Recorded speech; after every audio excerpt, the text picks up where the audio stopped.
Okay, I know my co-host will join me in time. Thank you, Simon. Just want to let you know, good morning to whoever I know, whoever like in your side, if it's still morning, good morning.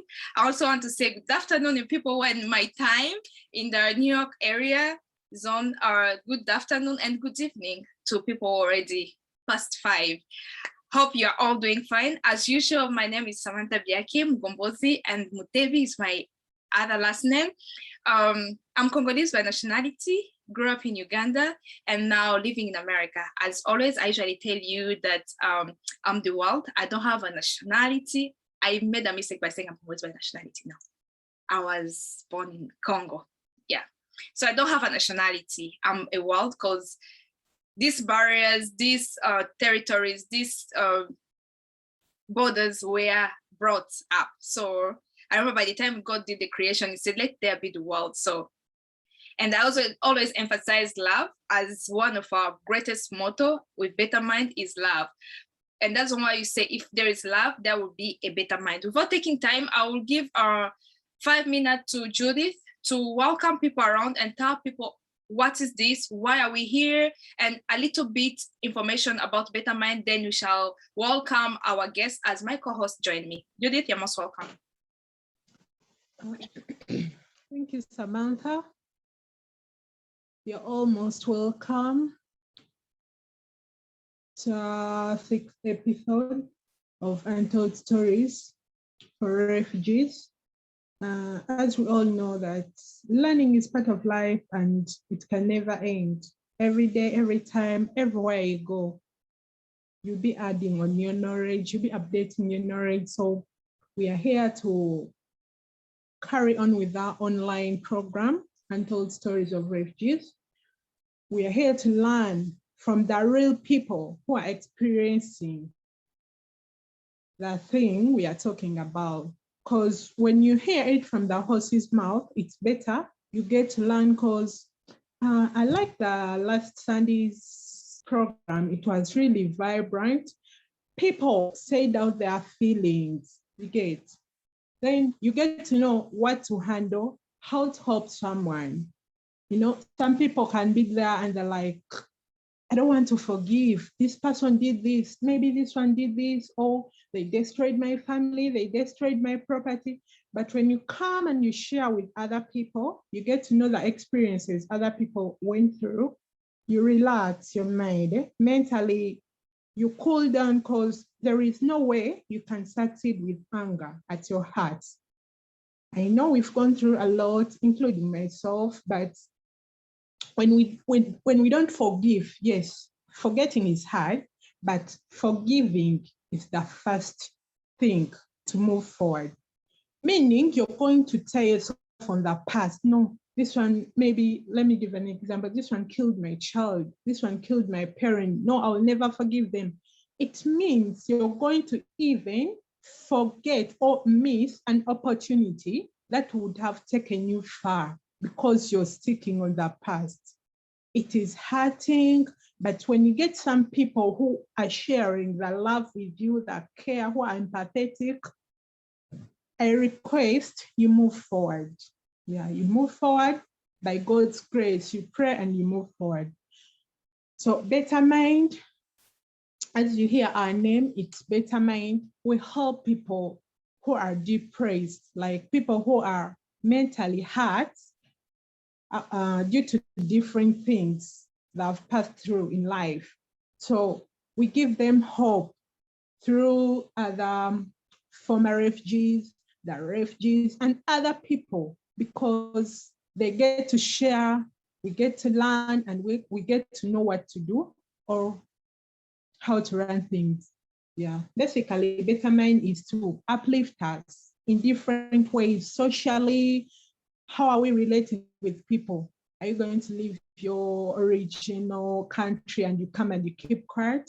You have to network so that you can be able to get other opportunities, can be able to get other friends, a new family. Yeah, and you move on politically, economically, empowering you on how you can live on with life without depending on things which are given. without depending on charity. What if that charity is not there? How are you going to run on your life? Are you going to die? Are you going to go hungry? Or you're going to look for a solution so that you can get food on that plate? And many things. Basically, we uplift each other. Thank you very much. That's it. Thank you so much, Judith, for that contribution and making it a bit clearer for people around us, those who have joined us for the first time. We're going to give it a minute for my co-host to introduce herself and also say hello to the people around. I've seen her around.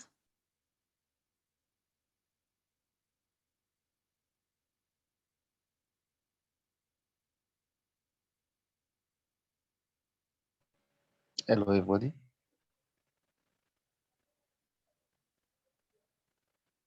Hello, everybody.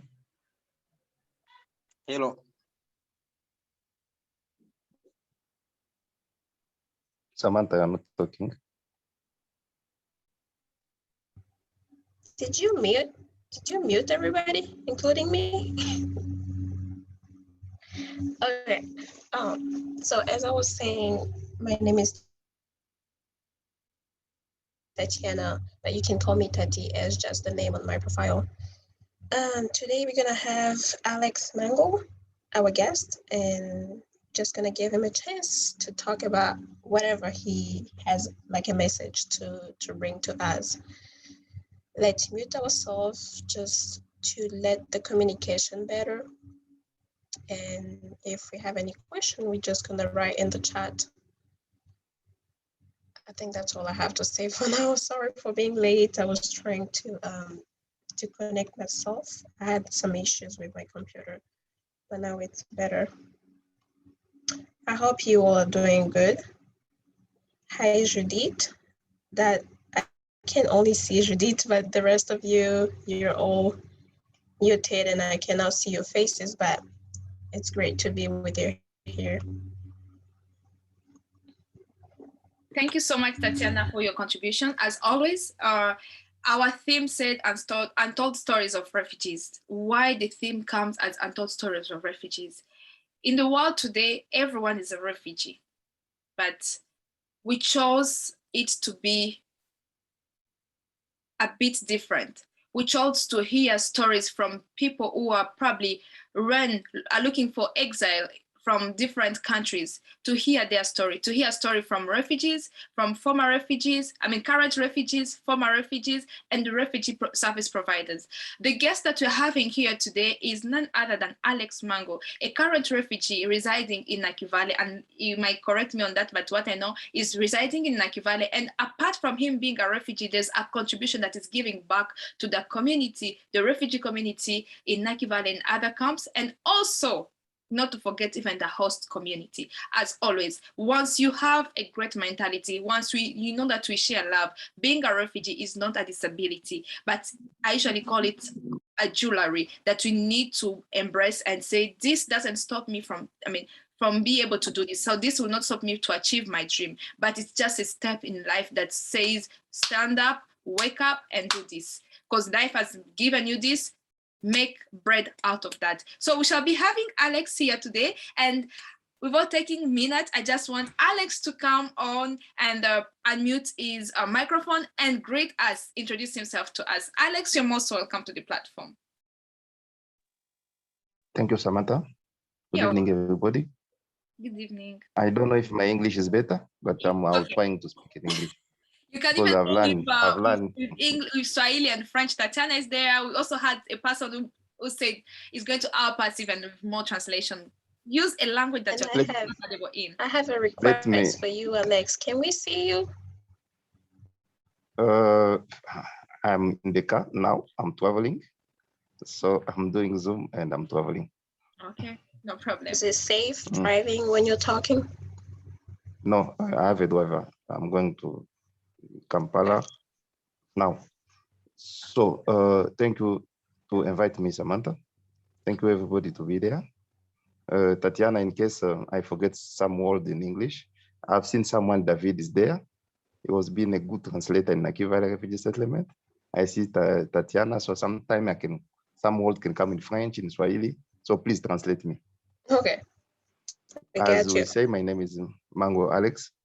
I'm a refugee from Democratic Republic of Congo since 2012. And I'm happy to be here, and I want to share with you something. And I think those information can give many people hope in the world. So I can start to say who is a refugee first, to introduce who is a refugee.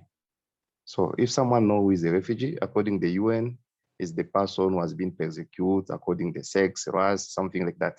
Samantha, you know.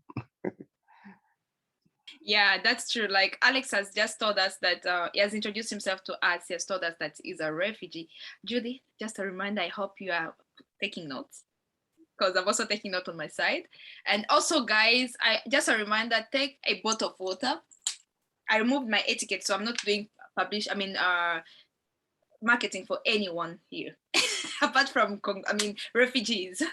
So as I'm saying, guys, take your water, take your coffee, take your tea, take your juice, and write. This is a message that you need to write because you never know where life will take you and how best you can use this message. You can use this as a resource in your life. So Alex just introduced himself. He says he's a refugee from Congo, and that has been since 2012. Meaning it's having like he has knowledge. As our previous guest also came here with knowledge that we always need, that we want. So Alex has just introduced himself to us, and as he has also told us who's a refugee, as Simon also last time told us who's a refugee. So without taking time, Tatiana, could you start and let's have this discussion with Alex? Of course. I have all my ears opened, so I'm just waiting. Okay, no problem. So Oh. Alex, we are going to hear from you. We want to give you this platform to teach us, to tell us more, to inform us for like try to put off like try to empower us, tell us something that we don't know, something that we haven't learned. Tell us those challenges, those difficulties, tell us those problems, how best have you those problems have contributed in your life, because challenges sometimes they are contribution into our life, so that the stepping stone, how best are those challenges, have they contributed in your life? Tell us what contribution have you given back maybe your network is not good on that on those challenges. Alex, the platform is yours. Yeah, as I say, I'm a refugee from Congo since 2012. I'm a CEO and founder of 5 companies in Uganda. But the main companies now where I'm a CEO is Wakati Farm. So I want to, we can give many people hope. Are you hear me? Yes, we can hear you. Okay. To be a refugee is not easy. Imagine if there are some Ugandan here, you have been in your office somewhere working on the bank, you have been a lawyer, you have been in a big family, and one day the system, you are fearing to be persecuted in your country, and you decide to go back, to go somewhere to looking security. Can you imagine that story, how that story can be? So you start your life from zero. The like we have, Ugandan, they are welcome people. That's like I agree, and I continue to say it's my point of view, because some of refugees says Ugandan they are bad, but if someone give you land, if I put you out, that person is not bad. The problem after doing many research and after getting experience is UNCR, because the government don't have money, but refugees are supposed to get piece of land the government have give, but service providers start from UNCR. They're supposed to give you shelters, where to stay, things like shitting and everything, any fires. I think you understand me. But for now, after doing many years on research, there's difference between refugees in the world.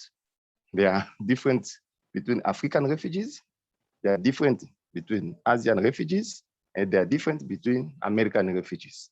But in the UN system, all of us, we are refugees. So where there is a big problem is to starting a new life, to begin something new, Samantha. Everybody are here. You have been in office, touching computer, you have finished university, they put you somewhere in the bush, they give you land, they give you plastic sheeting, they give you knives, they give you poles, they tell you start your life. How can you start that life? You've never been in Cambridge, you never built a house, you never even see plastic sheet, you never sleep outside in your country, like 10 generation of your people. You never do it in your life, but the UN system tell you this is your place, start your life. No water, no electricity, no even center where you can buy something. Most of refugees was been on the settlement. They know the reality, I say. And that one, if it's not Jesus, if it's not Muhammad, if you're Muslim, if you are not Christian, even Muslim, if it is not your ancestor, you cannot survive there. Most of people have passed away. Most of women have been pregnant. Most of people have been like traumatized, and now their mental is not good. So it's very hard. Very, very, very, very hard. But I want to tell you, even all those situations, there's people in this country who thinks there are some person who is coming on different country. They have something to give us. But where is the problem? UNCR themselves, their mandate is to protect us, to change our life. Yes. We as our theme says, untold stories. We would love more to hear challenges, but not pinpointing, if I can mention it, because we do have people from UNHCR who are here with us. I'm sorry to say that. Yeah, so we'd love to know more about the challenges affecting, which won't be in a way of pinpointing them. Thank you. I'm going there. I think the first challenge. He just started when you said when you come to as a refugee, you have to start your life like all over to the start, to the beginning. That must be like a challenge. So Alex, we would like to hear more about the challenges that refugees encounter when they come to that statue. If you can The just first go challenge, more into that. The first challenge is in reception. Samantha, let me tell you something, even people of UNCR, if they are there, I'm sorry. But when all the life, even on school, in family and where, you know that one is the first one, that one the second, that one the third, that one the five. So if you are not select those people, there is a first challenge. When they receive us on reception center, the first point, they are not select us. Have you gone to school? Do you know how to read and write? Do you know how? No. You are refugees, enter together, same bucket. First challenge. If they put you, example, if you are a player, football player, you are playing on first division, there is another one who play on third division, and the situation push you to be together. That one is the first challenge. Second challenge is language. Most of people on English system, if you don't speak their language, it means you know nothing. It's normal. But on French education, we can discuss with someone who know English, and you know that person have been something, that person knows something. But as French speakers who come here, if you don't speak the language, you are nothing. So imagine you're a professor in university in your country, and you want to reach here, because you don't speak the local language, because you don't speak English, no one can accept you as a professor. Second challenge. Third challenge, to get a house. House where you'll sleep, Samantha. Everybody, I tell you, if you are coming and you can sleep outside for 1 month, outside for 2 weeks, with children, with wife pregnant, people with disability. I don't know that, but that one is a big challenge. Another challenge is integration. To go on market, you know something. You have finished university in your country, but you are supposed to convince people, I can do that thing. Why I talk UNCR? Most of time I was trying to approach UNCR. I tell them I'm able to do ABCD. They tell you we are not dealing directly with refugees.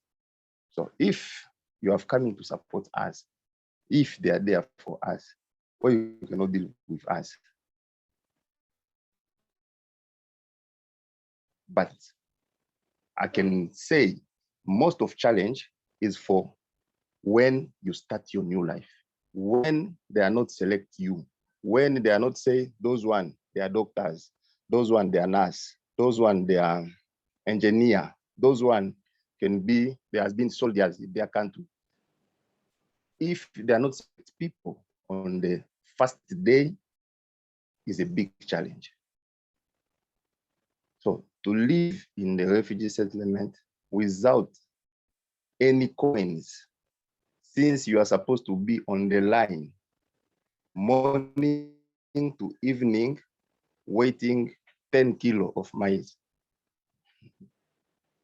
I don't know how you can handle it, but those people has been refugee in the settlement, they know the reality. Maybe you has been in Kampala, refugee, urban refugees, you are not facing all those kind of humiliation. It when you are supposed to stay on the line. If you are not on the line, they cannot serve you. All those things, they are challenge. But the lucky we have, the government of Uganda, I can say they are wise. Through OPM, them, they don't have a lot of funds, but when they see someone is able to do something, they do something to advise the person. Me, I was being of that system. The one who has advised me to register my first organization, it's an officer to government of Uganda. He was telling me, I see you are different. I see you are not like those people. All those ideas you have, please, can you go to register those ideas as an organization, as a CBO, as a company, and come to us, and we shall see. But where I feel bad, people who are coming to help us, they are not there to give us opportunity.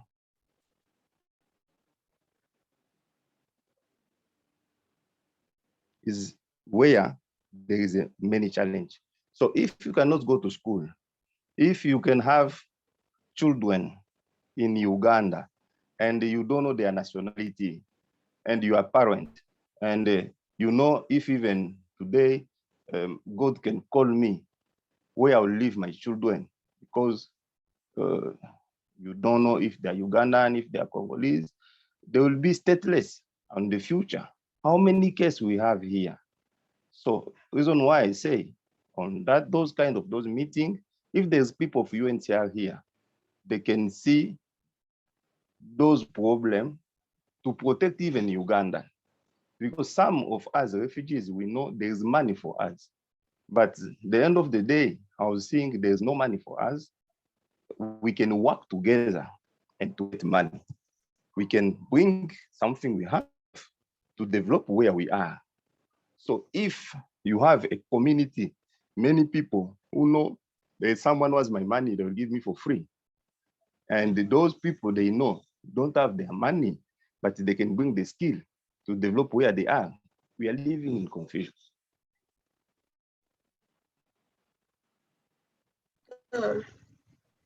Thank you so much, Alex. I just have one question. Based on the challenges that you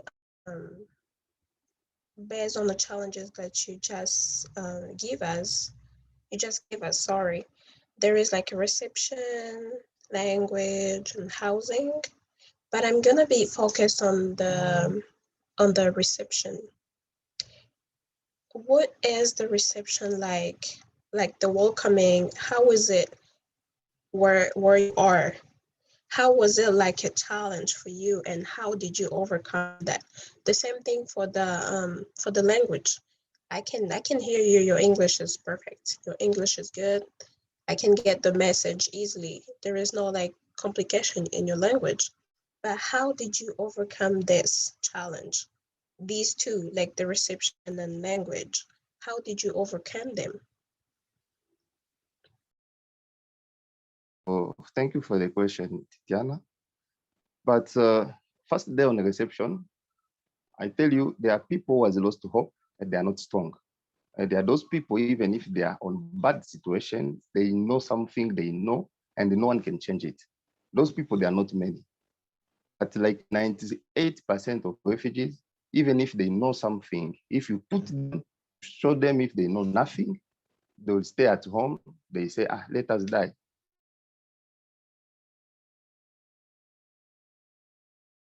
It's not my useful. So maybe I was getting lucky. My God is helping me to be strong. Because if I know to drive, and if I was driving in my country, even if I reach here, you cannot tell me you are not a driver.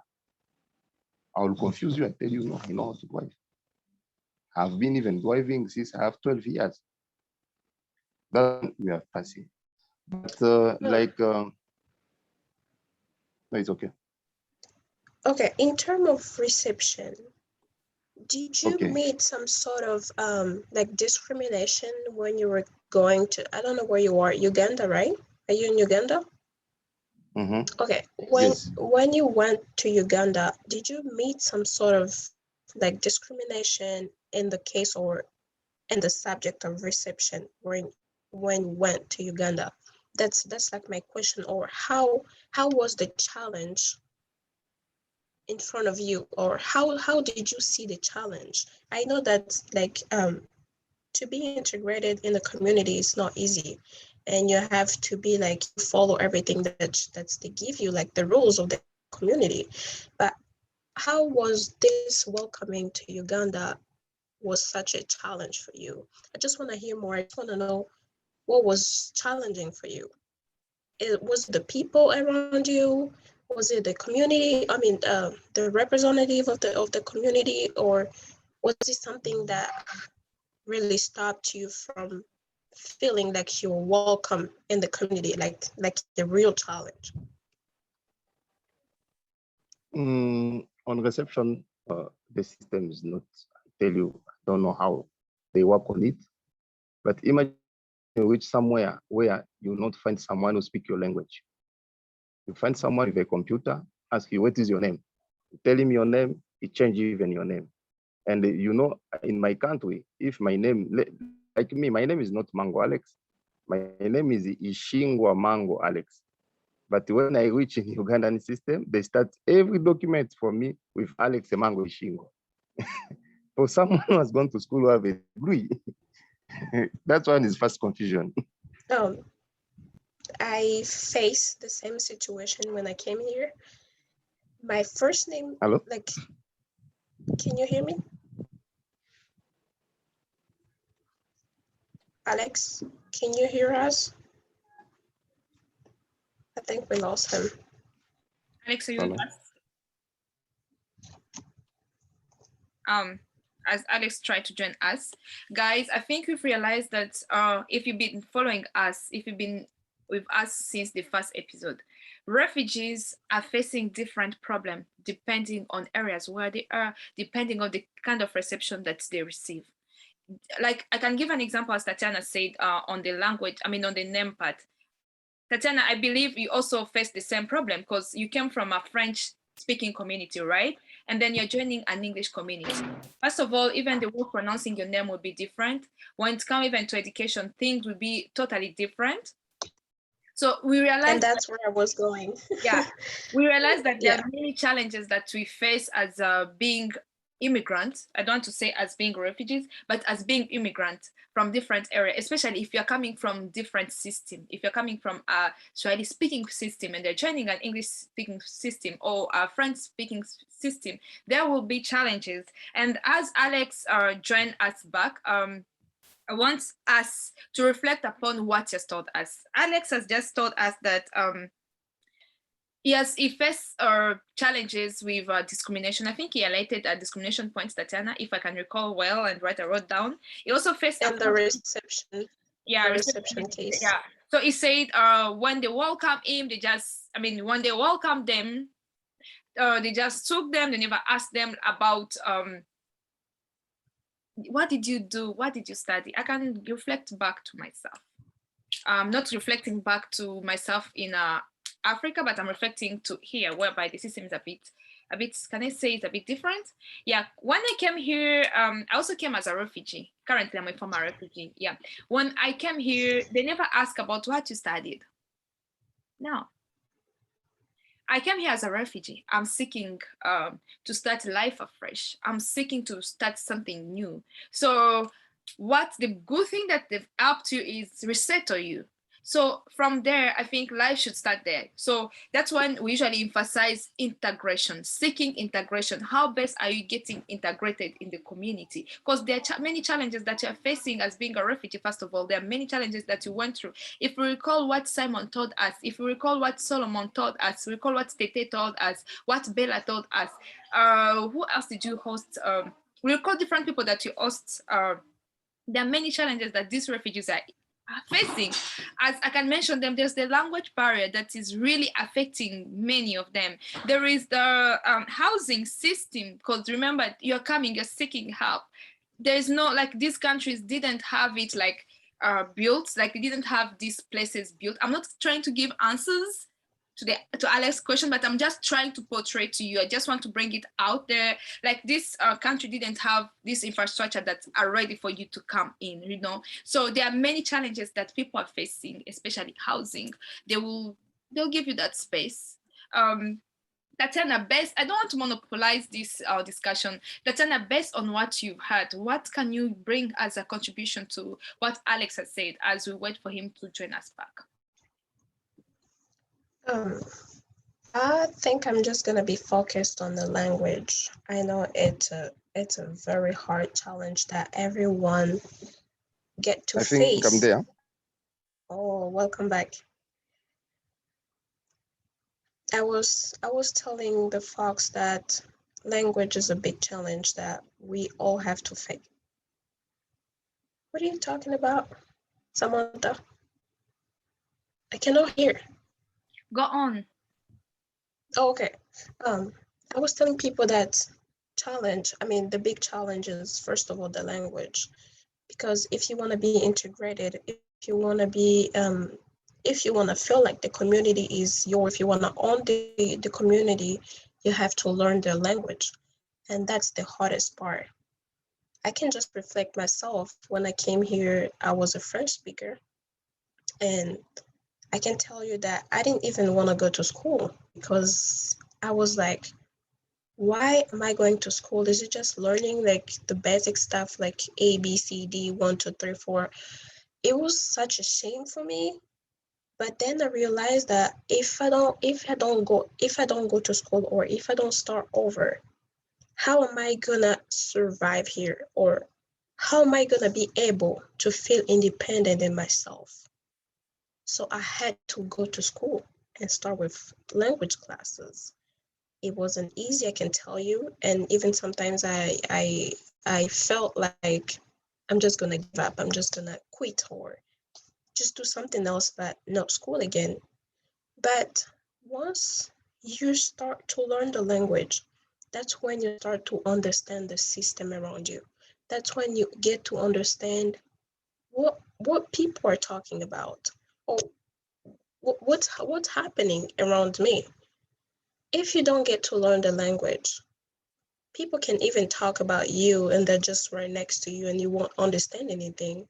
They might insult you, you won't know. So you need to start from the basics, like the language. You need to learn the language, and then the rest of life can just move on by itself, because the key is just the language. It is a very hard challenge, but we need to start there. And I know it's the same thing in Uganda. When you just came from the Congo, you go to Uganda, there is a lot of opportunity over there. But how are you gonna get used to those? I mean, how can you take those opportunity and use in your life if you don't learn the language at first. So I think it might be a little bit challenging, but we have to get adjusted to the system. We have to get used to everything. We have to put our background in the back and be like you, be able or willing to start over.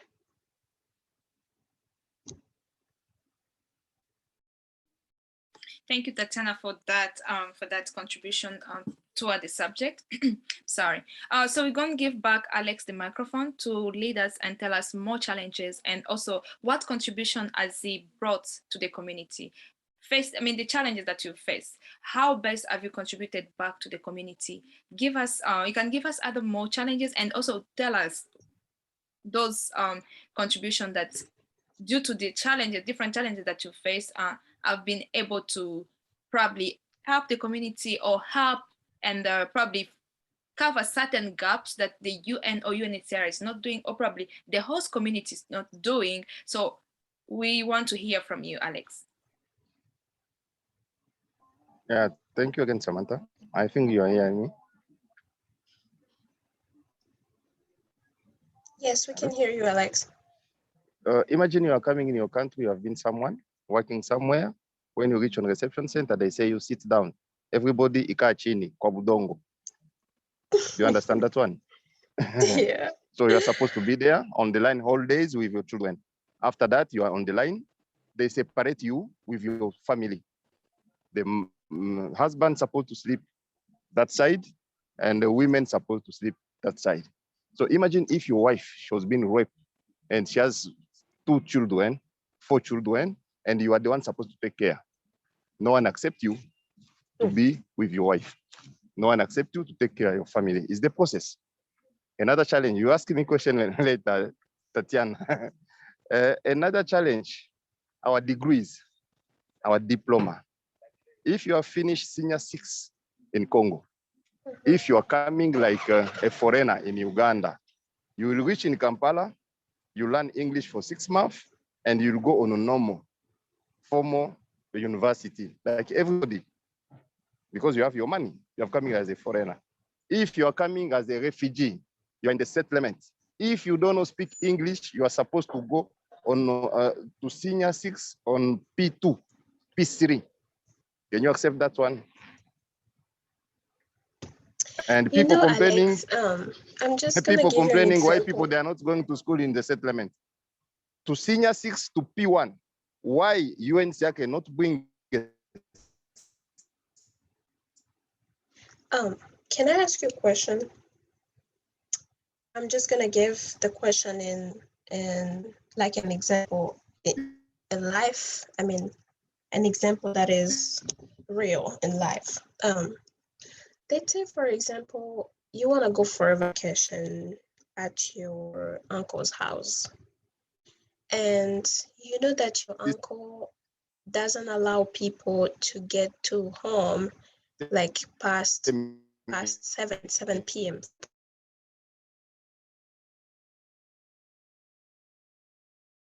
In the with your friends, to allow and then you people came back. in Uganda settlement.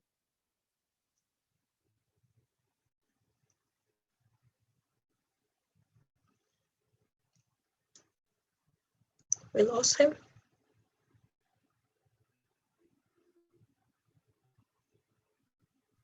I think we did lose Alex again, as people who are here with us, people who have been, let me say, host community with us here today.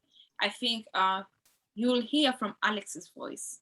In psychology, they usually tell us that, I know if there's fellow psychologists right here, sometimes people, the way people express themselves, you can usually tell what the person is going through. If you hear it, and also who they are. Yeah, if you hear it from Alex's voice, Alex is going through frustration. Alex is going through He's back. I come back. Yeah. Okay. As I said, pain that you want all of us to contribute. You want all of us to be like to be helpful.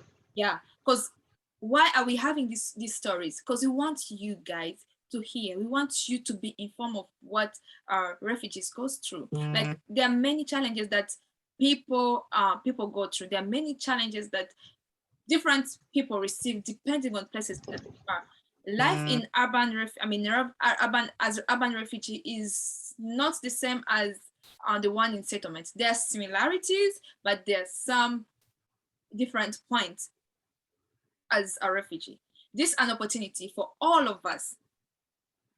It is an opportunity for all of us to learn something. So Alex, you can go ahead and give us challenges give us points like what contribution have you done to the community? What have you done let to me the community? allow me to finish my last challenge with my old degree and my everything I know in my life. I was trying to, I tell them, okay, I know how to build house, I know how to drive, I know how to do something.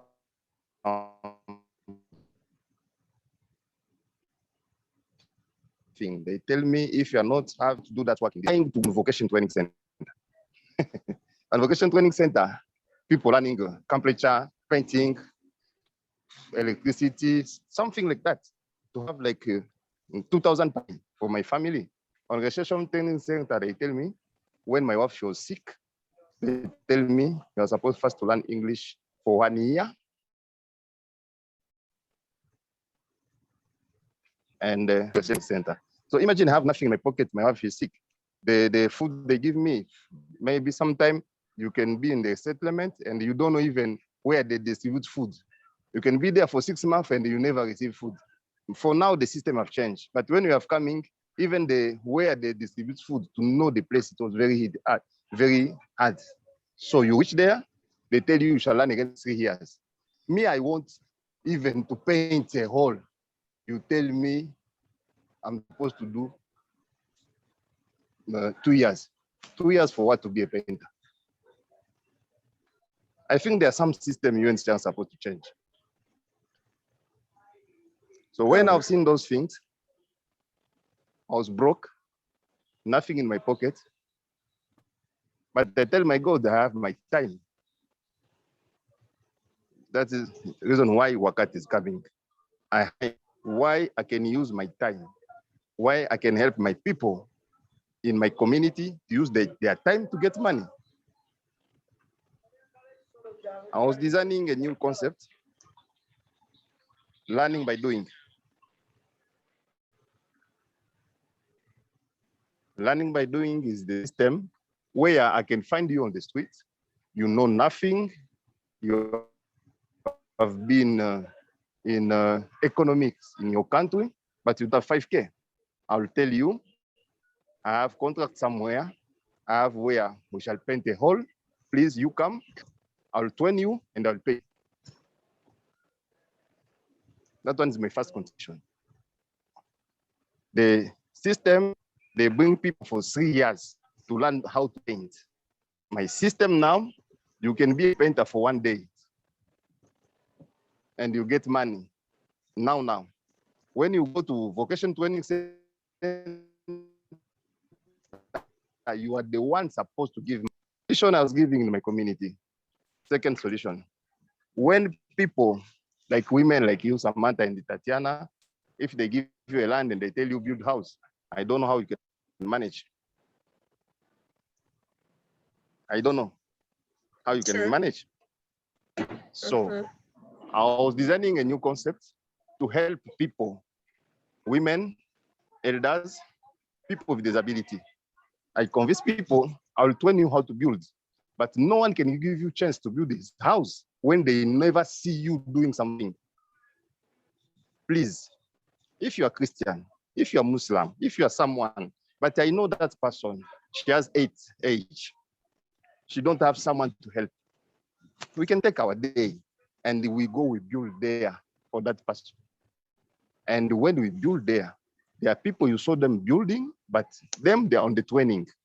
And after that, when the house will be there, all people will be happy. I give first solution where there is a gap, and I train people. But there are some refugees who are coming with a lot of with small money. You can never know how to build, but you can pay. 10K, 20K for someone to build for you. We get contract.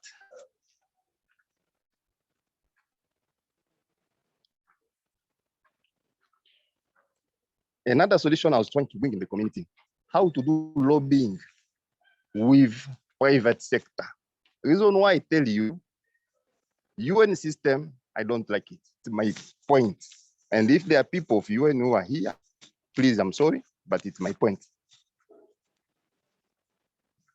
Why I like Ugandan people, system of government of Uganda, but there are some private sector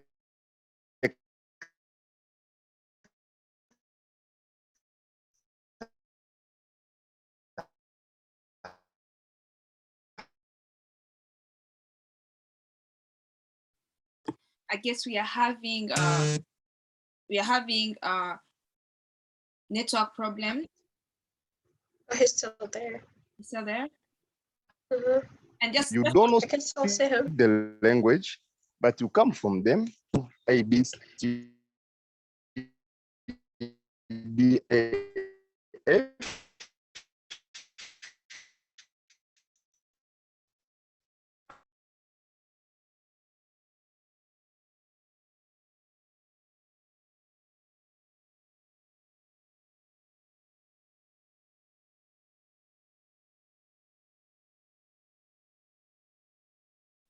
I think we've just lost again Alex. Tatiana. I'm just going to let you know that our first 45 minutes just ended, so we gonna jump directly to question. We're going to give a platform to question. We welcome your question. We welcome your participation. As Alex mentioned, it's refugees face different problems, same as the way Simon, Tete, Bella, and the rest mentioned it. And I also continue telling you. I just want to bring in a contribution before we join the views and the question part. My contribution here, or my suggestion here, or one of hearing from Simon, talking from experience, my experience. As a refugee, there are many challenges that we face. I don't want to give you answer, but I'm just going to give you a little bit of point. As a refugee, there are many challenges that we face, but UN system is a system that is not brought by one person. It's not one person who decided that let's have it this way. It's contribution from different countries. These are different entities. I'm not defending you guys. I'm sorry.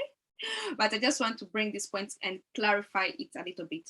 These are these are head, on les dit en français, ce sont des têtes that come from different countries, and they come together and think about how best can we have this. It's an example of Better Mind. It's not Samantha leading Better Mind. It's me, it's Tatiana, it's Judith, it's you, it's Alex, it's Solomon. We all together, and we say, let's learn, let's teach, let's do this. That is the system. So there are many challenges that these guys face. But why do they face these challenges? It's because no one informed them. No one is there to tell them, do you know what, this system, the way you are treating us is not the fair way of treating us. That's why I always encourage you, being a refugee, don't sit on what you have and say, okay, I think now this is a way, because I'm a refugee, I'm waiting for everything to be given. We can hear it from Simon. There's something that has been doing in the community. We hear it from Tete. Her being a refugee, their contribution that she's giving back. We heard it from Solomon. Being a refugee, there's contribution that you're giving back. I myself was a refugee, and Better Mind, as I told you, started way back in Uganda. There's a way that I'm contributing back to the community. However much these people, however much the UN system may have challenges, however much they may have those down things, they might have those points that are making your life hard, but there are also other advantages that you can use, especially when it comes to language. I usually naitaka naalika kabisa wa refugee wote ama étranger wote, so naingia msisteme ya mpya, jifunze lugha. Learn the language, because once you learn the language, everything will go fine. In America, it's the same thing. I usually tell you that I'm in America. For those who usually watch me on my status, I'll always write in the morning, God help me that I get this word. I was in Uganda for 8 years. Everything was in English. Right now I'm speaking in English, but once I go to class, I have to go over dictionary because they use American English. I grew up from a British system. It's different. It's the same word, but there's different way how they're doing it. I came from Congo where they speak French. Getting to Uganda, I had to learn language. Being a refugee, there are those different opportunities that they're there, those small ones that they're there. But how are you going to be able to see them? How are you going to catch them if you don't learn the language? If you don't want to integrate with the guys there. So as I said, we're going to give our first 45 minutes just elapsed and we now on 55. So we're giving it now time for guys, for people around us, the participants, the platform for you to ask Alex question and also contribute to today's session. Thank you. Solomon, you can go on. I see your hand. Oh, thank you, Samantha. Thank you, Alex, Tatiana, and Judith. I'm happy to be here today. I just want to make a contribution towards what Alex has been telling us about the language barrier. Sincerely, it has been a challenge. You find that most people from Francophone countries reach the country because they have to go back to lower classes and complete. By the time scholarships are available, for example, you find the age limit takes you off. Maybe you came to Uganda, you are around 23, and you had completed senior 6. Reaching here, you go back to secondary. When it reaches to time to apply for maybe Duffy scholarship or WUSC, you find that your age is past. So you end up missing those challenges. Those opportunities. What we are doing through alumni, we managed to push it, like for Duffy to shift the age from 28 to 35, so that if someone had to go back to lower classes, still if you complete, you can have a chance to apply for Duffy scholarship. And it is the same we are trying to advocate for the Canada scholarship. Unemployment, as he has talked about it, it is a serious issue. And for sure, I am not so happy with it. Why? We have got a number of refugees. We have got a number of refugees have graduated. If I can tell you, like Duffy scholarship has graduated over 1,000 number of uh, maybe students or graduates. But if you ask these humanitarian organizations working with the refugees and find out who are employed, you may find that even there is no even 0.5% of people who benefited from Mudafi scholarship. So I'm also not happy with what's going on. I support Alex. It is the time now, like for refugees to come up and advocate for that. Thank you. That's what I have to say. Thank you so much, Solomon, for that contribution. I hope we've all put it down that these opportunities are there, and then it's only 0.00 that is getting this opportunity because people are not aware of this opportunity or the challenges that we need to how can I say it's there are certain way that we need to join hand together and welcome this. I also welcome Simon. Then I also give opportunity to praise. Simon, you're most welcome. Can you hear me, guys? Yeah. All right, thank you so much. I'm just trying to emphasize what Alex spoken about, and it was really a great point regarding the name change and the identification part. We may see it has been a chaos on my side Like, for example, by the time the name has been changed, and then you do have your academic document, which you are hoping to get back to school, but because of that slight mistake, it's like your all past life, everything you have invested on to receive that education have been sabotaged.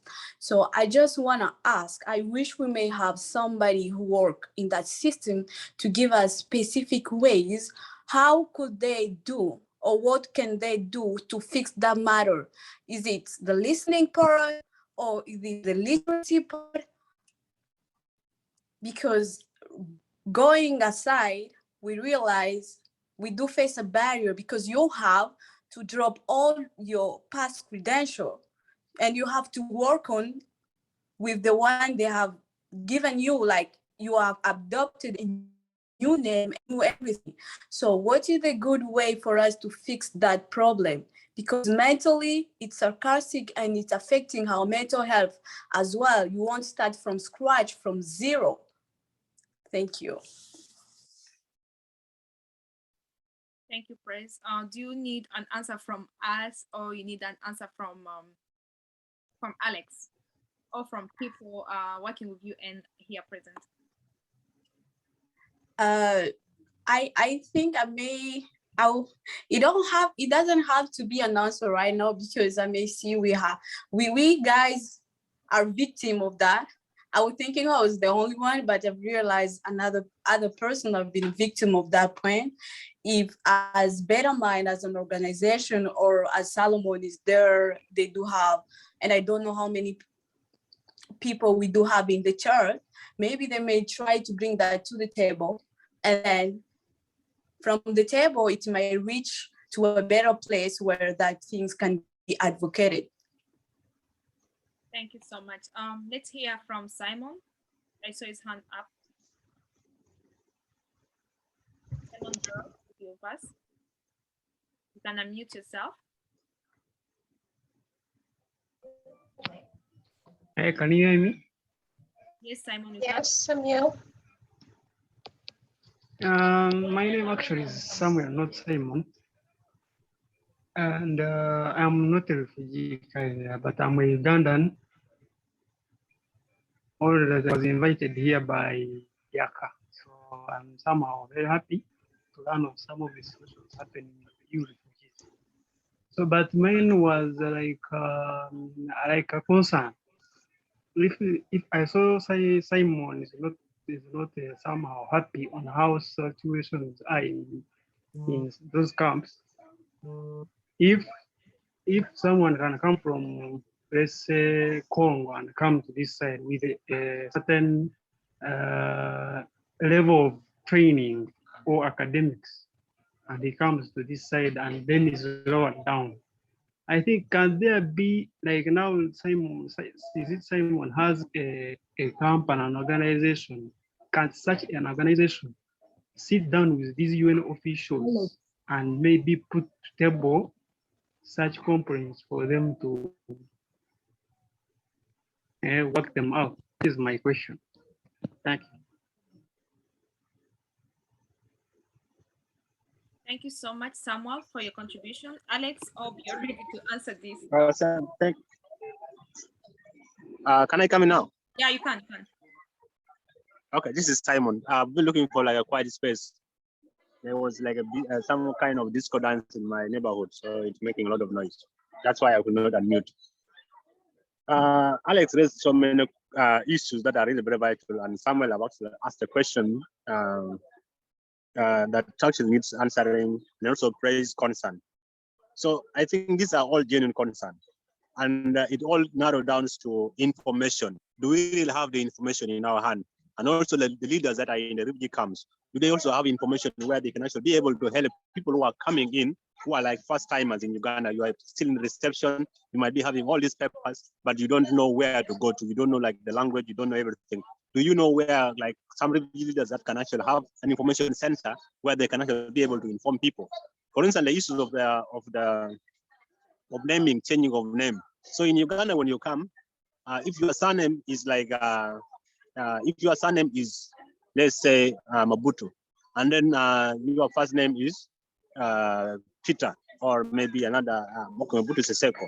Now they will reverse it here. They will now start with the first name and then the surname become the last. Or it's like, oh no, they will start with the what? With the surname in Uganda and then the first name become the last. That is where the problem is. For instance, for us from South Sudan, so in your national certificate or in your passport, you are required to have 4 names.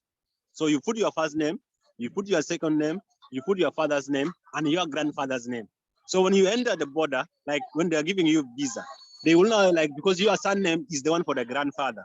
Now they will give you your grandfather's name. Like mine is, I'm Simon Marot Tulong Shadop. Shadop is my grandfather's name. But if you come to Uganda, like even the MTN Uganda, the way they have registered me, I'm now Shadop Simon Marot Tulong. So it's like Shadop, which is my grandfather, is now my name.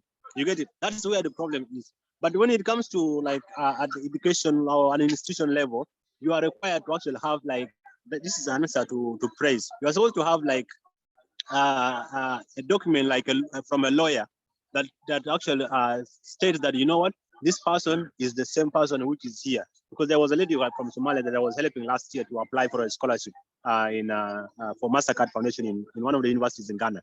So they mistake, like one of the names was missing from her attestation.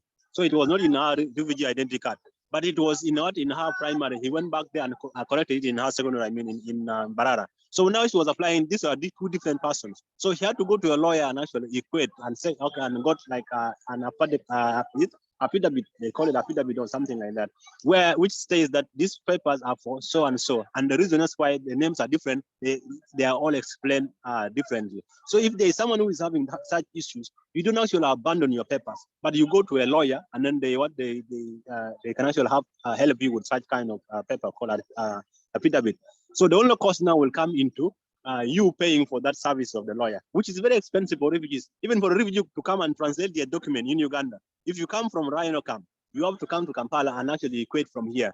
If you are coming from Barara, you have to transport yourself and be here in Kampala. And for equating, it doesn't even take 1 day. It will take like a week.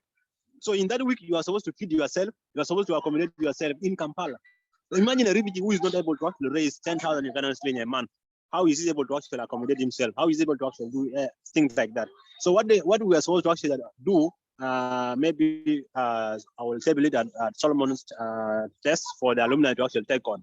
Like if there is issues to do with equating, I've seen Window Trust does it very well, which is very good.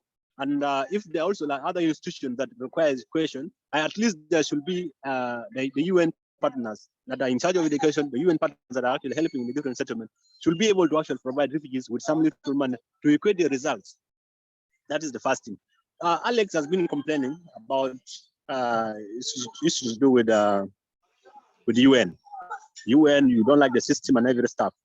Yeah, that is also how we were actually feeling before going for the first review consultation that was done in Geneva in 2016.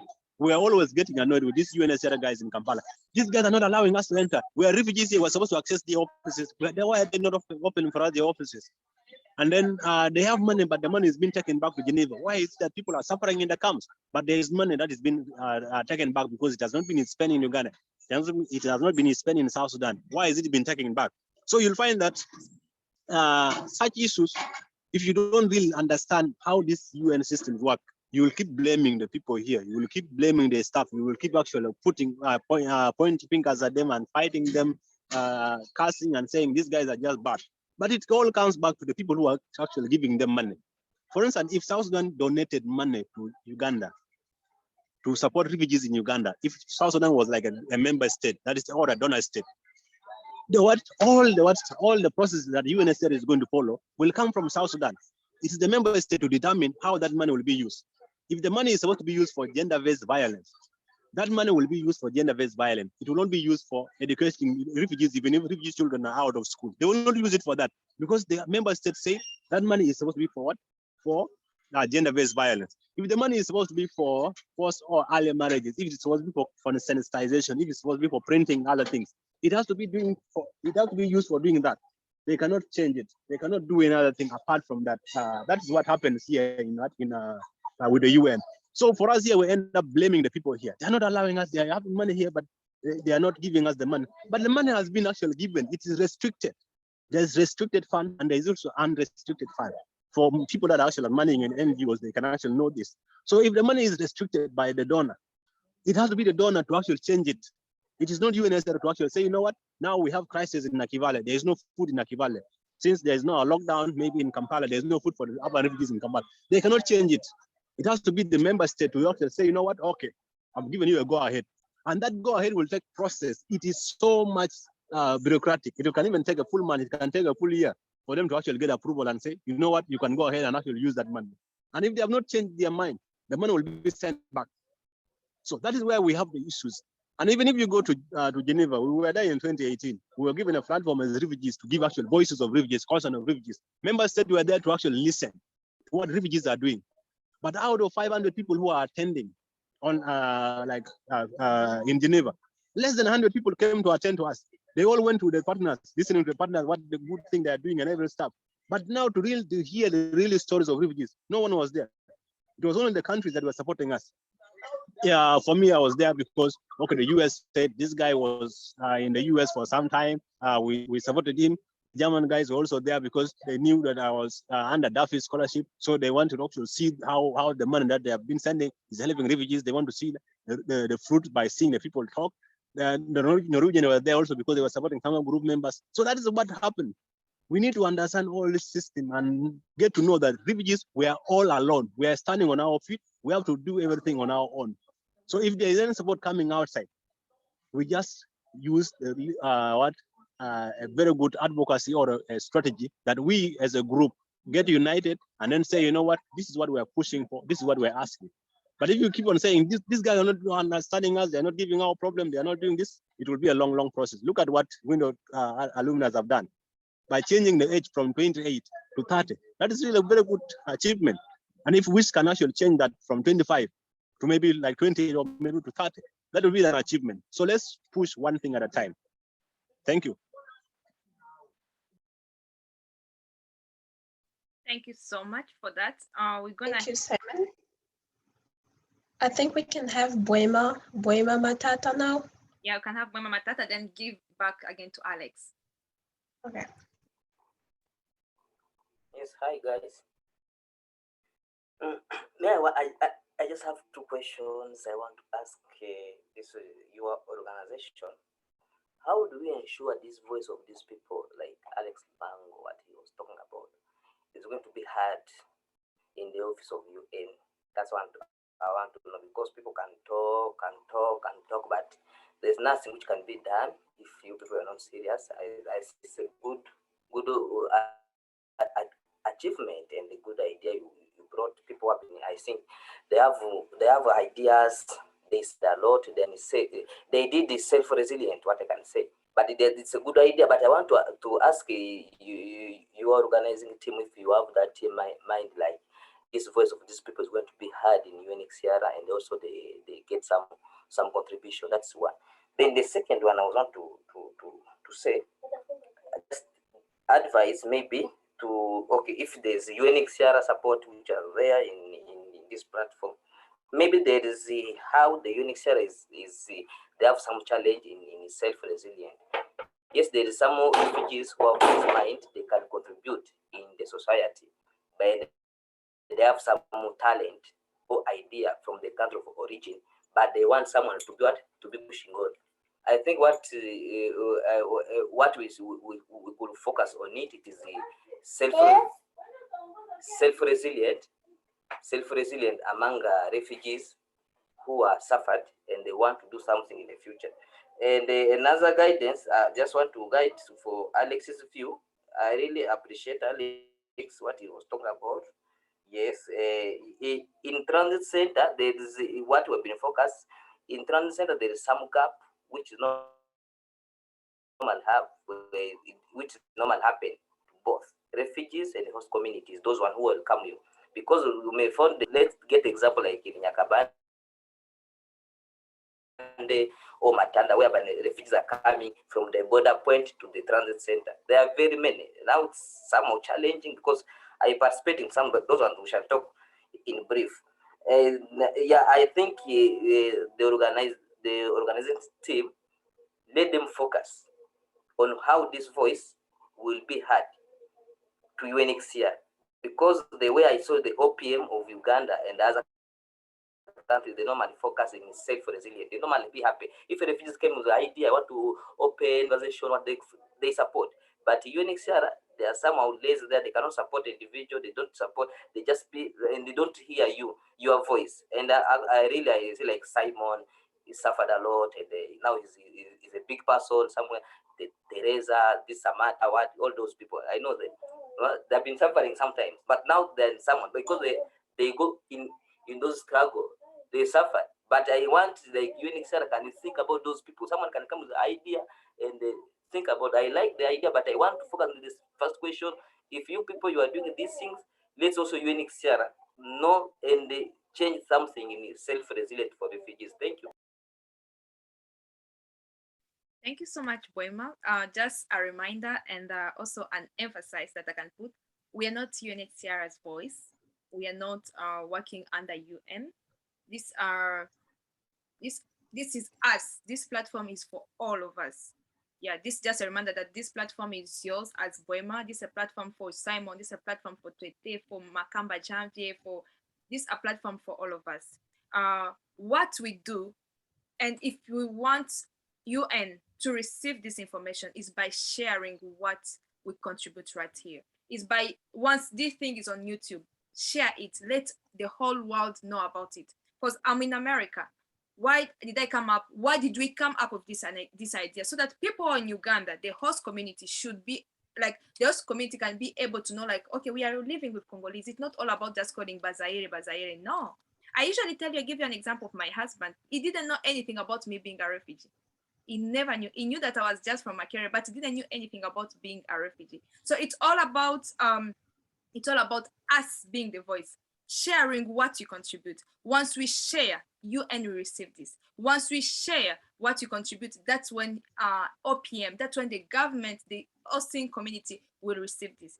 This platform is for all of us. We need to contribute, and the main focus or the core objective of this life that we are doing, this session that we're doing, is to teach us. Most of the time, we usually there and you'll be like, we are waiting for donors to do this. We are waiting for donors to do this, but we don't think about it that we can also do certain things by our own. I was a DAFI beneficiary. I mean, Window Trust beneficiary since senior 3, secondary 3, third till university. When I finished university, even up to now, I'm still working with them. I'm the coordinator of the America side. What did I do? How am I giving back to the community? Taking that, I mean, saying thank you for the contribution that they gave me in my life when I was a refugee, is by doing this, because they usually emphasize give back to the community. I'm not going to wait for them to even support me even after education and again say, Samantha, get this money and start business. But what am I giving back to the community is by starting probably a platform for all refugees to come and share the points, the challenges that they are facing. Then us here, we can be able to come up with solution. There is a lack of opportunity. I mean, employment opportunity. Alex is having Wakati Foundation, which is employing other refugees to learn how to construct. But if we don't have this platform, no one will know about that. We need support. Tete is having juice. She's having beverages that she usually sell. Without this kind of platform or without sharing this communication, no one will know that Tete is doing this and how best we can support Therese or a refugee. We are having different refugee organizations, but even we are having microfinance, like I'm reading in the chat group, we are like having microfinance.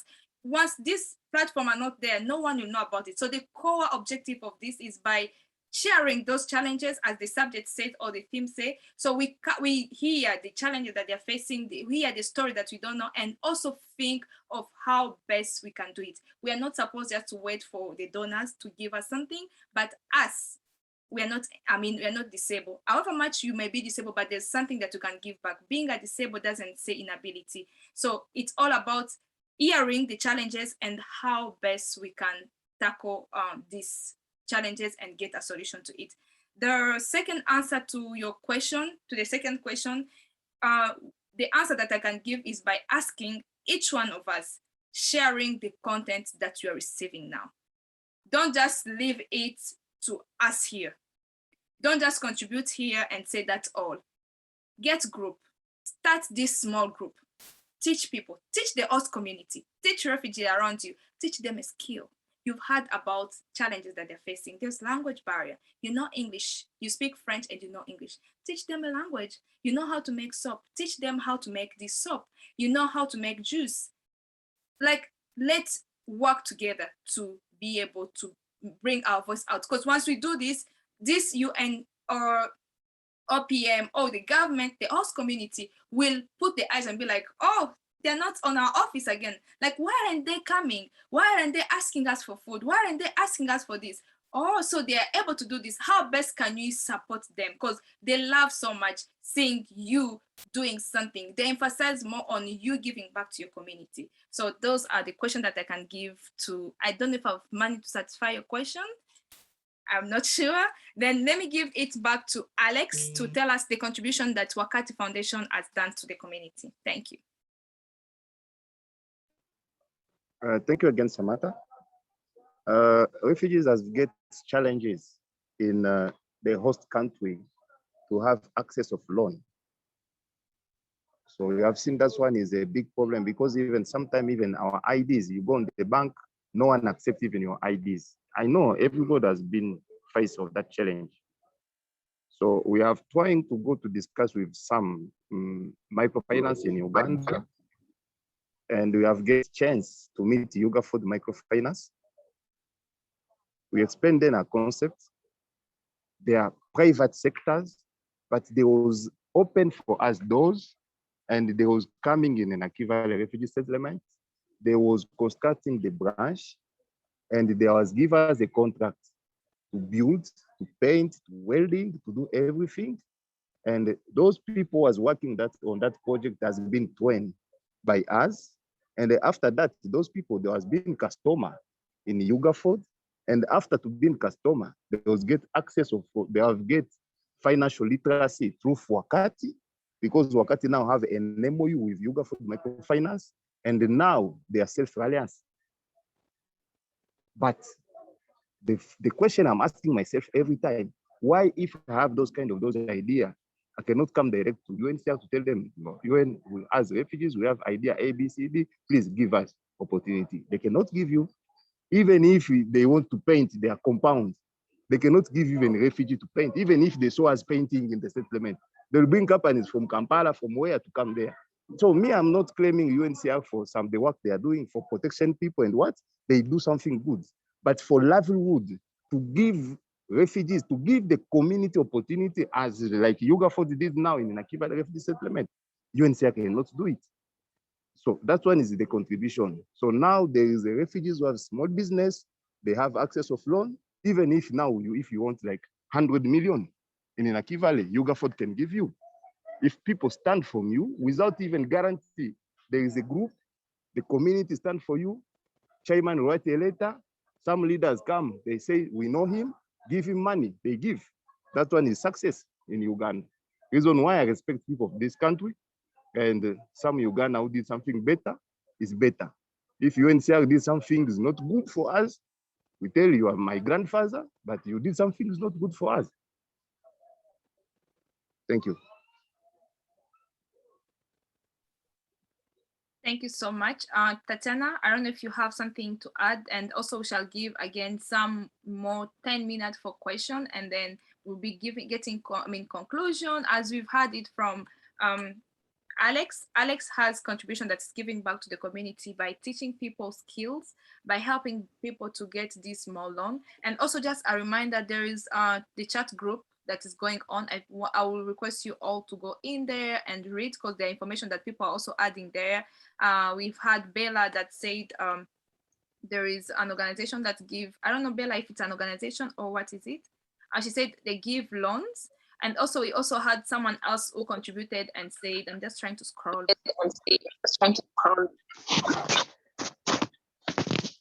Someone's talking? I think Bella was saying something. Who? Bella? Bella? Yes, Samantha, good evening. Good evening. Can you tell us it is good morning that side. Organization, yeah. No, actually, I said when Simon was saying about equiting document for this, I said that these days NRC has been NRC is Norwegian Refugee Council has been supporting refugees in equipping their academic documents so that they can be able to join university, or maybe when you have a job opportunity, you can apply using your documents. That's what I wanted to say. Thank you so much. As I said, it's Alex work with refugees and the host community in teaching them skills on how to use these are they call them hard skills, Tatiana, or soft skill. This is teaching you how to build to do construction work. And also there is also different opportunity that Wakati Foundation has that we need to look at. And as just he also mentioned it, we need to come together. We need to fill out these gaps. We're not waiting for UNHCR or UN to do it for us, but how best are we doing it is by learning, knowing that these are the challenges that we are facing, and this is what we're doing. This is how we are getting solutions. So let me just ask you, Tatiana, you're my co-host. Tell me, I know you're not a refugee and you're learning a lot here, right? I want to hear learning a lot, and it's all confusing actually. Utajikuta. Utajipata na bad. Okay. So let me hear it. Okay. I like the tone of it. So let me hear it from Tatiana and also just get a conclusion from him. What have you learned from today's session? Just like every day, every Sunday, I used to tell you people that learning from you, it gives me another perspective about refugees. It's not what I used to think about refugees, just like a name. But then, anyways, so I'm still learning a lot about refugees. But what I'm gonna say about Alex's life and contribution to the refugee community in Uganda is, I know that you went through a lot before you reach the stage that you are on right now.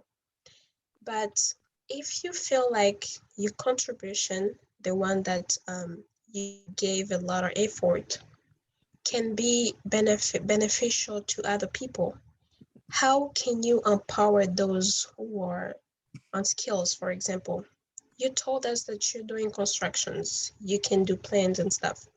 How can that be something good for other people around you? We also talked about challenges.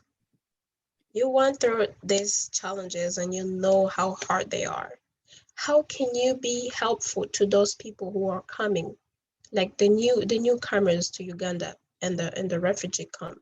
How can you be helpful to these people so they can, at least they have someone who has knowledge, someone who went through this before, and who can be like their guide for them, like a guide or someone to encourage those who give up easily? Or how can you just be a contribution to their lives? Because if you don't have someone around you that gonna push you, like keep going and don't give up, just make all your efforts to get there or to learn or to do something, how can you be that contribution? Because I'm sure that when you came to Uganda, there were a lot of people around you that were keep pushing you until you reached your goals. It wasn't easy for sure, because we can tell your frustration, we can tell how hard you work to get where you are right now, and that's the success. How can you make other people reach that success? I know that it might demand a lot of you, since you have other plans, you might be busy, but is there a way you can come to help the community around you? Not just you, but everyone here. I know, Judith, you can help people. I know each one of us, we can be helpful to everyone around us. Also, in terms of learning a lot about refugees, I think I'm gonna say that you guys are brave. You don't have to neglect yourself. You don't have to c'est négligé, c'est ça, neglect, right? Yes. So you don't have to feel powerless in yourself. You're doing a lot, and your contribution in the community, I can tell you that being a refugee is like a new lesson in life. And you're not like that person who was born and grew up in the same country, because those kind of people, they are kind of spoiled. They don't know what's life. They don't know what is the pain of moving from another country, I mean from your country to another country. They don't know the system. They don't know the starting over system. Like when you have to get somewhere, you have to get adjusted to that community, learning the language, learn how to overcome your fears. First of all, that's the hardest part, because it's not everyone who get to overcome their fears. When I came here, I can tell you my first fear was like, will I be like successful in this life? Because my English was poor. And thankful to God that now my English is getting better, because I have these people around me that encourage me. These people that keep pushing me, that you have to keep going, don't give up. Even if when life gets so hard, they're just there. And that's all I'm recommending each one of us. Let's be that light to each other. If you feel like you have the power to let someone else get get into the path of lightness, then you can just give them that candle. Help them blow that candle, so we can go together. We can work into this life together. I hope my message is clear. I hope everyone get to understand what I'm giving as a message. And all I can say is just let's empower each other. It's when we are in the community, when we all work together, that's when we have the strength. And that's all I'm recommending each one of us. Better Mondays here, and it's to help each other, so we can move on together. We don't have to let other people behind us, but let's just move together. Thank you.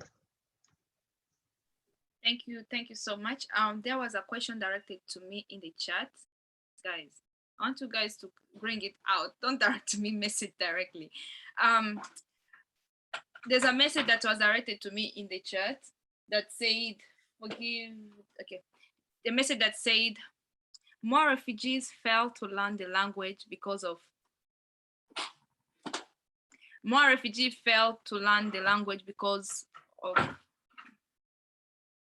hard life.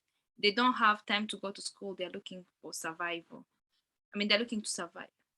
Sorry, they're looking for survival. Okay, that was. I actually cannot see the message in the chat unless you received it like in the box. Yeah, it was directly, sent to me. So, Christian, we've had people who said, a way I can answer back to your question is, we've had people on the platform who say that, like Solomon said, there are those opportunities with Window Trust. We have other refugee-led organizations that are giving kind of scholarship. One thing that probably I can add on that is that by learning the language, dear fellow refugees, let's try our best. Let's learn the language.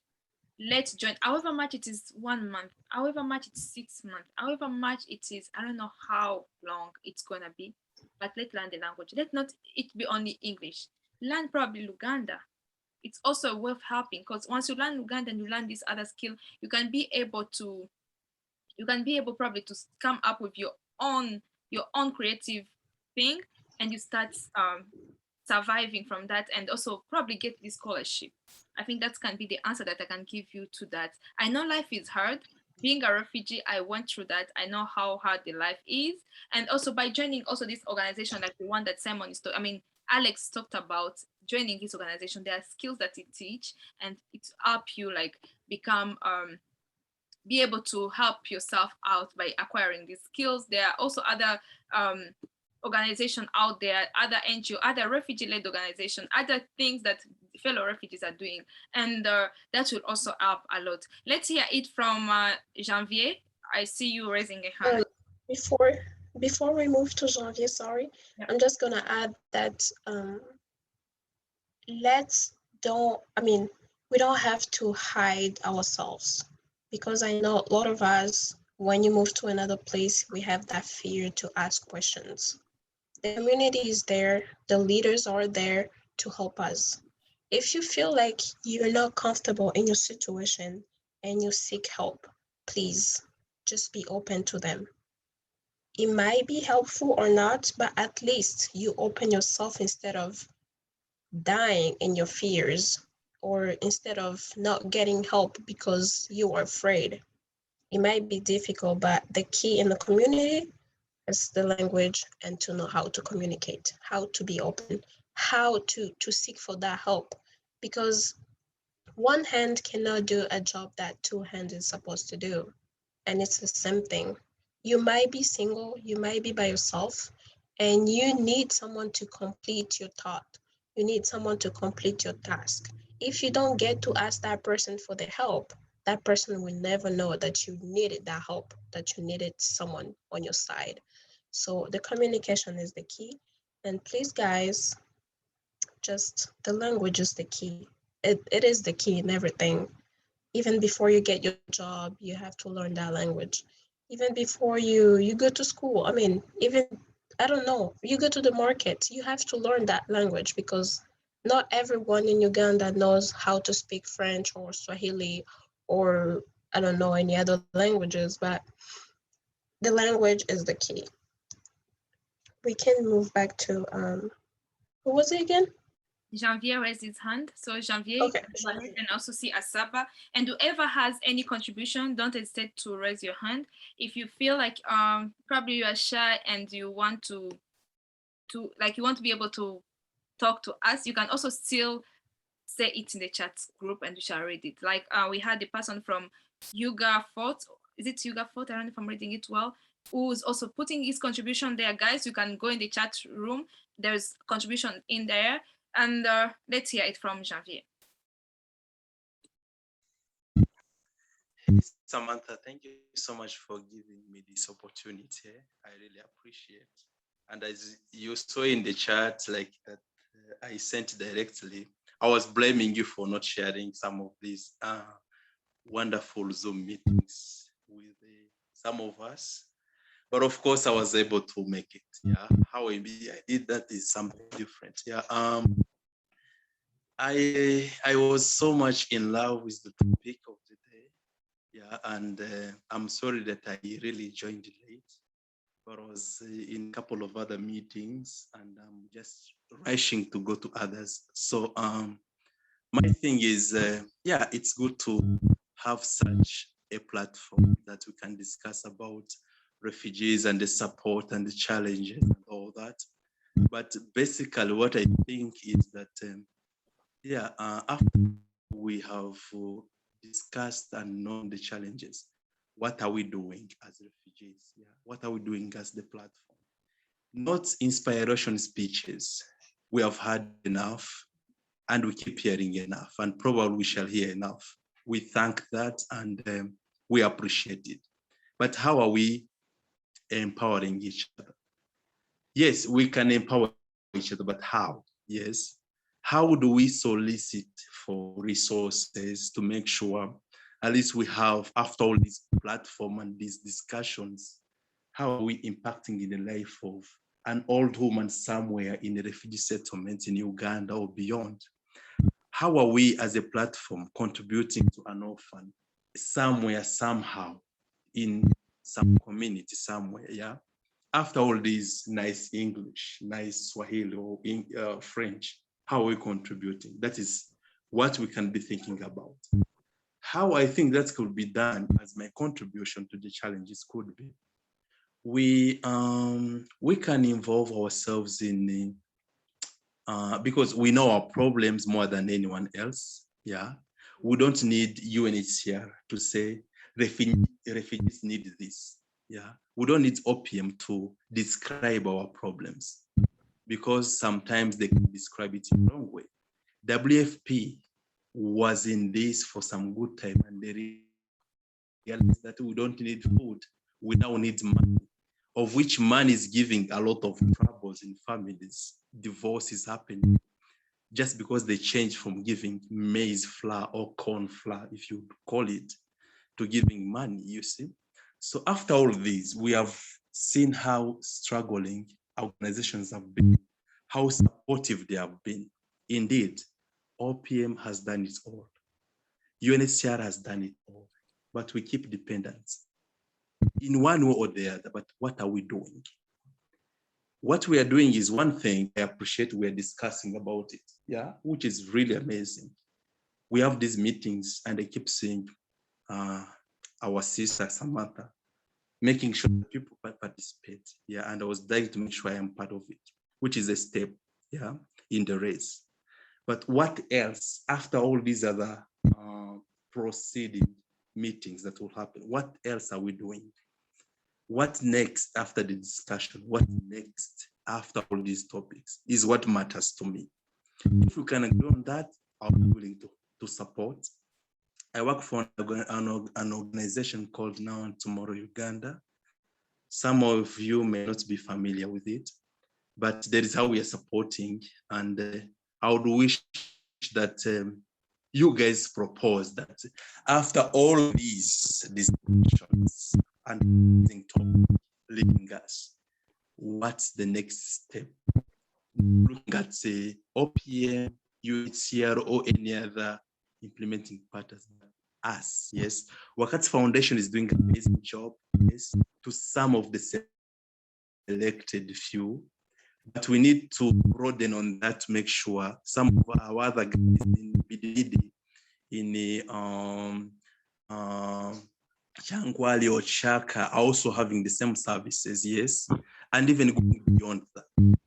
So I have to talk a lot, but I think let me put it down to that. And yeah, interested in hearing what could be the other next solution after this discussion, a practical and pragmatic method that we could use as a solution. Thank you.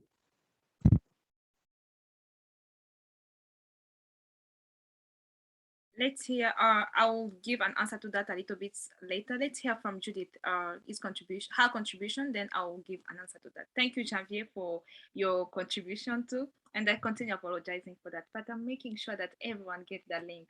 Guys, forgive me, but I'll make sure that everyone receives that link. I'll use all my, everything possible. Judith? Thank you very much, Samantha. I'm going to be very brief. You see, when we talk about giving people hope, even if it's in a tangible way or in a way they can see results, we can't help the whole world, or we can't help all the refugees. But how can we do it? Through networking. Maybe we can identify people who have different skills in different refugee settlements, talk to them and make them love sharing, because some people might be having a skill, but they're not willing to share it out. But when we involve them in this thing and we make them part of us, together we can reach very far. And the other thing about how can we help people, like maybe in a settlement, or sometimes in life, yes, even if you have someone who is fighting with you the battle, sometimes you have to stand alone and you're like, okay, if charity is not there, if betterment is not there, if workers is not there, if going green is not there, what am I going to do? You sit down and you're like, what should I do to cope up in this community? If it means to learn Lugbal, if it needs to learn Luganda, if it needs to learn Lusoga, put aside the negativity and you learn so that you can move on. Because if you come to me and I'm a builder, because there are skills which will require you to do even if you don't have much training. But when we don't have that communication, we can't communicate. it is a little hard to use sign languages because everything can't be explained in sign languages. But if you calm down and you're like, okay, if it needs me to learn Luganda and I don't wait for that day I will graduate in my university or my education, when you learn a local language, even if it means to be a porter on a building, even if it means to do gardening in someone's place, even if it means slashing, you will be able to earn something as you wait for maybe opportunity for education, or you wait for something to graduate. And even if you don't graduate or you don't get chance for education, aren't you going to survive? Personally, you have to be creative. You think and you're like, what should I do to make my life move on? If you see someone with a skill, don't envy them. Make them your friend. Even if they're in the settlement, even if they're in the host community, make them your friend. Create that rapport. Maybe they will connect you to another opportunity. Let's network and let's work together as a team. Yeah, we shall reach very far. Thank you very much, Samantha. Thank you so much. I know we are taking much of the time and you're seeing me answering here. I'm trying my best to answer in the chat group. I'm trying my best to answer it.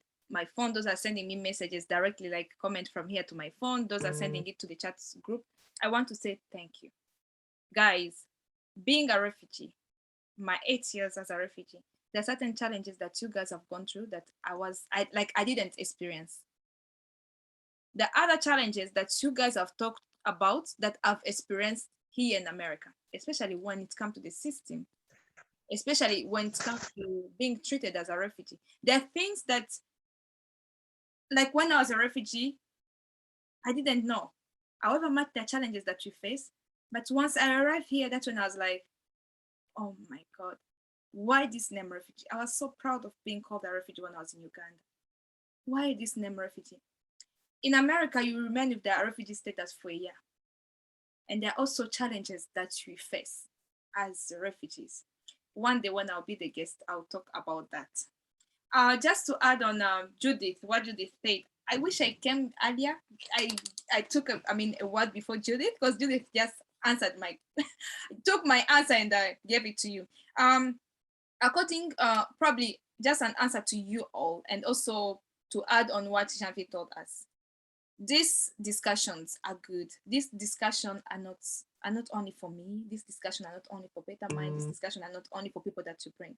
These discussions are yours. Let's learn to network.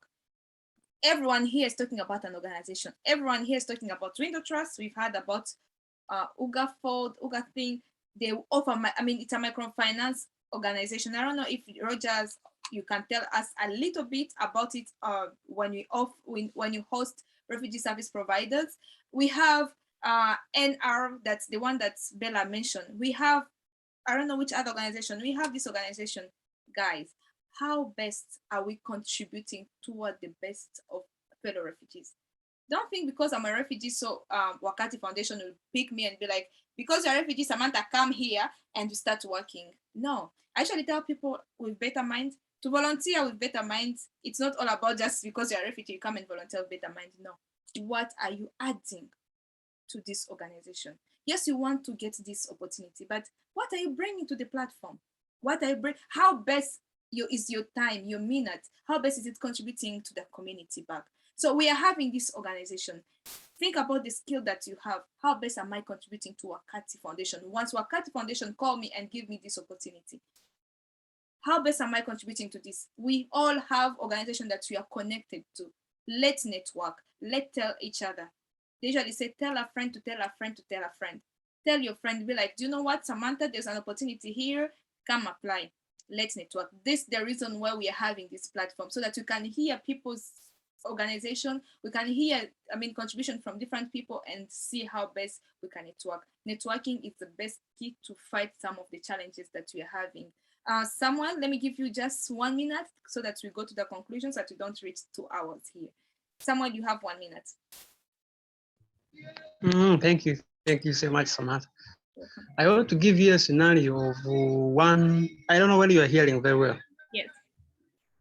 I can give you a scenario of one refugee from Congo is Nachivari. When we are talking about networking and maybe formulating or making more friends, not within the refugee community, but also from us, like me, I'm not a refugee, but I'm a this ordinary Ugandan. You cannot only make friends only to work from only within the refugee community. You can also go out from the refugee camp, make friends from within or outside. Like that, she's a girl from Congo. She was stationed in that Nachi Valley camp. That girl had that, can I call it a skill of making friends, sharing. So at the end of it all, because of that skill and then other skills that she had, she was relocated to Mbarara. Now she owns is it a boutique in Mbarara town. Now you can't say, if you meet her today, you cannot say that she was a refugee before. But because of that connection and the network, she was connected somewhere and now she's doing well. You cannot even tell that she was a refugee. So on that thing of networking, I can also give more encouragement to you people to make friends from outside the refugee community. Thank you. Thank you so much. Thank you so much.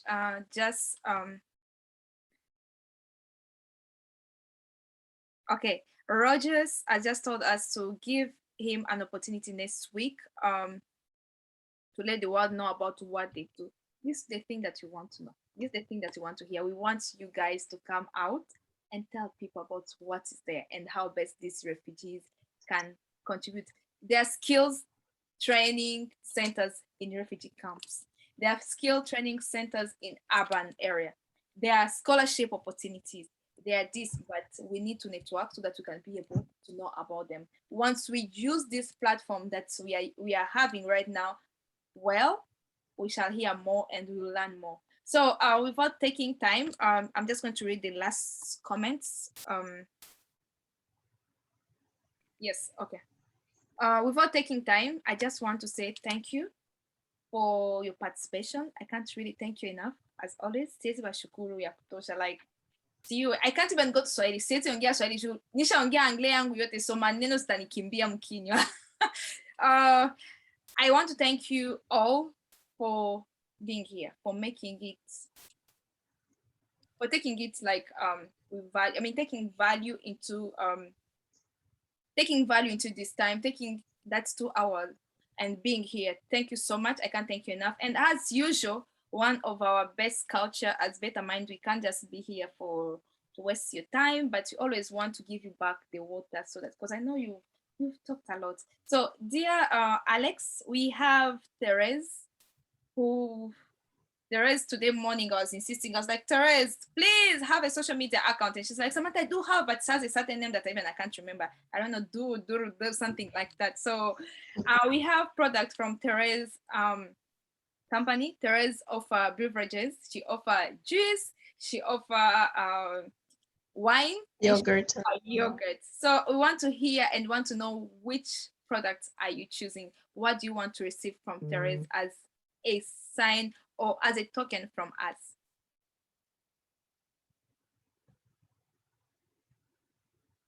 Alex, are you with us? Is he still with us? Alex? Yes, I'm there. You don't want the Yeah, I'm here. gift? I'm here. Tell us what beverage are you getting from Therese's company? Therese company. I think I'm going to ask her, like, what is the other name she told me it is on social media? Do something. So what beverage are you getting from her? There's wine, there's yogurt, and there's cheese. Even now, I'm okay with Therese because since some years I'll push her to do something good, and good like for her, I'm in Kampala. So I'll contact her in box, and she knows I'm a good customer for her. So I'll text some. But we want to hear your choice. We want to know, what do you want to pick between the three? Because Better Mind is covering that for you. So we want to know Bring what the You're material. not gonna pay for it. That's the Hello? gift of the house. Do you hear me? Yeah, we can hear you now. So what are you picking? Tunauliza Therese anapanaka J, anapanaka yaur, tata anataka yaur yogurt. Yacht. Yacht. So Therese anatengenezaka J, anatengenezaka yaourt, anatengenezaka na vin. Vin ndio nini mu Swahili, muvinyo? Wine. Muvinho. Movinho. Yeah, tataka Muvinho. gani nataka kutokea kwa Better Mind. Juu Better Mind kama vile nyumbani, shit nasemaka kila mwanamke tu visite au sitoka bila kukunya mai ama kukuchangia pamoja na shit. Yeah.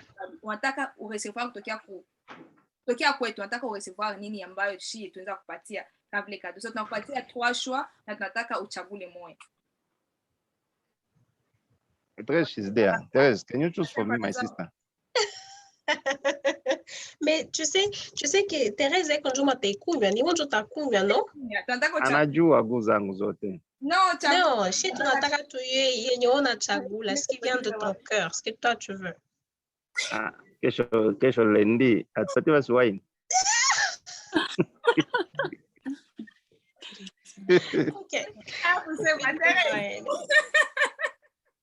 Kesho lendi, bakela ndije kukunya wine. Mie lendi njo weekend yangu. Okay. Oh. Okay with the wine. Okay. So, okay. Thank you. Thank you so much. So, Therese, can you tell us just a little bit? We're giving you just 5 seconds. Tell us the new name of your company. Is it Duru? What they want? Just tell us in few seconds what that's new name. Wait. Did you say Duru? No way. Good evening, everyone. I'm so humbled to be here tonight. Good evening. Though I'm having some challenges with my network. I think the company, Trace Beverages, is registered under Drew Beverages Company Limited. Yeah. Actually, it has been there, but people are used to the Trace product. Trace is a brand name, and Drew Beverages is the company name on social media and everywhere: LinkedIn, Twitter, Instagram, Facebook, even on email. That's the names that have been used for the company, but the product, it's Trace product. Thank you very much, Alex, for your time. Thank you also for your choice. Thank you. And I think tomorrow we shall link on inbox and we shall see how we shall meet and I deliver. Thanks a lot and I appreciate everyone. Thank you for the hard work, Therese. Guys, I can't know why I got that word. But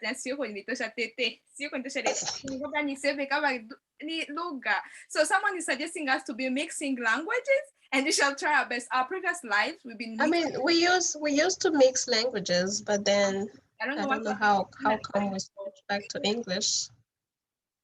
I think that's when I even had to mispronounce that and call it Duru. Without taking your minutes, thank you. That's gonna stop. Thank you so much for your participation. Thank you so much for everything. Thank you so much for your time. And I want to wish you all the best in your endeavor. Don't forget to reach out to us. Our doors are open in Uganda and in America. Our numbers are always on our Facebook site. Judith is our face, and Anthony Mutebi, Maria Mtabesha, our faces, and Therese is also one of our faces in Uganda. You can always reach out to these guys and they'll be able to give you different things that we do as Better Mind organization. We do skilling. We teach people how to sew pad. I'm sweating. We're in summer and I don't want to put my fan on yet. Yeah, so we do teach people how to do pad. We skill you. We help with mental health, health focus. So we do different work. We don't teach English because there are other organizations that do that. So we want you to go and network and learn from those organizations. We can't do the same thing that other people are doing because we are not there to compete, but we're there to support each other. So those are the different things we do as Better Mind. And also as a request, the request is you guys sharing. We have a YouTube channel. Share this program to people, to your community, to your contacts, to your WhatsApp group. even when I send the link, when the flyer is out, share it to your friend. Je tiens à vous remercier pour la participation. La participation. Tomato. La participation. Je tiens à vous remercier pour la participation et pour les 2 heures que vous avez contribué d'être ici et aussi écouter. French. I'm sorry, I have to go back to English. So, j'ai dit merci pour tout. Non, il faut laisser le travail. Pia Kubiote, Mwarakoze, Mwevale, Asante, Shukra, gracias. Till next time. We always here every Sunday at 8 p.m. East African time, 7 p.m. Central Africa, Central Africa, that side of Goma and stuff. 7 p.m. 6 p.m. Kinshasa, France time, and also 1 p.m. New York time, Northeast America, 10 a.m.